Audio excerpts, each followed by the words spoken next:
আসসালামু আলাইকুম। চলে আসলাম জুমা, জুমার দিন। আজ পবিত্র হজ, গরিবের জন্য হজের দিন। এর দিনে অনেক ফজিলত, অনেক মর্তবা। আজকে জুমাটা সকল মুসলমানের জন্য কবুল মঞ্জুর করে নেব আল্লাহ রাব্বুল আলামিন। আপনাকে আমাকে সুস্থ রাখুক, খাদ্যের দান করুক। সবসময় দোয়া রইল সবার প্রতি, বিশেষ করে প্রবাসীর প্রতি দোয়া রাখবেন। তার দেশে যুদ্ধ করে যাচ্ছে, দেশকে উন্নতিশীল করার জন্য সবসময় পাশে থাকবেন। আপনাদের জন্য আমরা দোয়া করি, অবশ্যই প্রবাসীদের জন্য আপনারা দোয়া করবেন। আর সবশেষে আপনাদের কাছে একটা দাওয়াত রইল, 5 ওয়াক্ত নামাজ পড়বেন। আল্লাহ আপনার জীবনকে সুন্দর করে দিবে ইনশাআল্লাহ।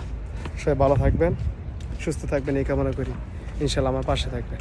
আসসালামু আলাইকুম।